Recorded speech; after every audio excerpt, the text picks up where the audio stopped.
Dito guys kahit inaantok na ako nag-solo RG pa din ako at may mga nakakampi akong mga random na sobrang mabibilib ka talaga sa kanilang play. At dito tinulungan ako mag-blue buff ng belly rick namin tapos napansin ko yung Uranus ay nag-top lane sa lane niya sobrang advanced ng mga mindset nila guys. Tapos pumunta na ako sa red buff at yung Uranus namin ay ginugulo ang core ng kalaban kaya payapa akong nakakapag-farm. At dito ay tumulong na mage namin at ang roam habang ako naman ay nagpapa-level dito. Pagka level 4 ko ay binigyan ko agad sa savior dito, kaya dito ay lamang na kami sa gold.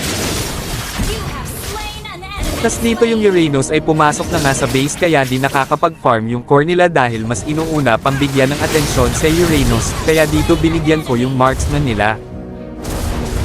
Dito ay lumabas na ang unang turtle at nakita kong level 2 pa lang ang core nila kaya kalmado ko lang kinuha eto.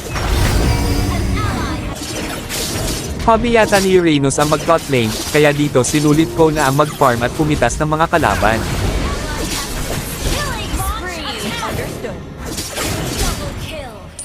Tapos dito ay pinush ko na yung Torre kasi ako yung tipo ng jungler na hindi umaasa sa kalamangan.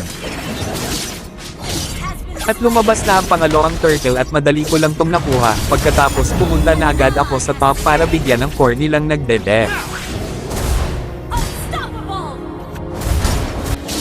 At dito sinubukan kong bigyan marksman nila kaso na-stun ako sa Torre kaya ako pa ang nabigyan dito. Yes sir. Kaya pala din nakikita ang Lapo kasi nasa baba pala eto bumubuo ng pangarap kaya tinulungan ko na siya sa kanyang pinapangarap.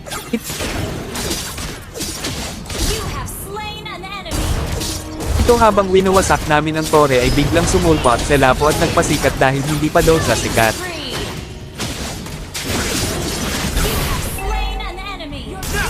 Dito pansin kong bigil sa akin core nila kaya balak talaga akong bigyan dito ngunit nabigo siya at laking gulat ko nang mag-ulti sa bite flicker yung Teresla kaya dito nabigyan niya ko. So lumabas na nga ang ikatlong turtle at akala ko wala dito core nila laking gulat ko nang bigla tong nagpakita at may kasama pa, pero yung turtle sinubukan kong ipaglaban pero di talaga kaya dahil iba na pala ang gusto niya. At dito nakita ko si Teresla kaya ginantihan ko ito sa panghahamok niya sa kakayanan ko, tapos dito halatang masama talaga ang loob sa akin ni Lance gusto niya talaga akong bigyan ngunit sadyang hindi pabor sa kanya ang panahon. Dito kukunin ko sana ang red buff nila ngunit di ko inaasahan na nandoon pala si Mia nagdadamo, alam mo naman na masama ang magdamo diba?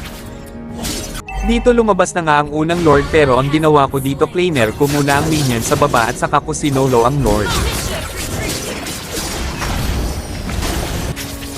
Nakita ko si Lance dito bumubuo ng pangarap kaya inabangan ko siya at binigay sa kanya ang pangarap niya.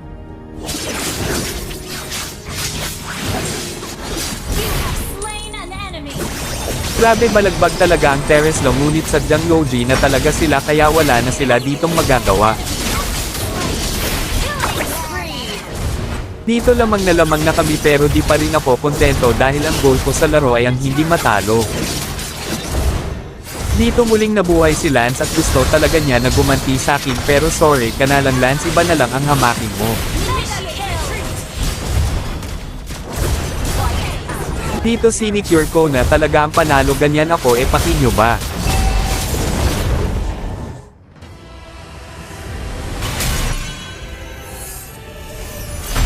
Victory!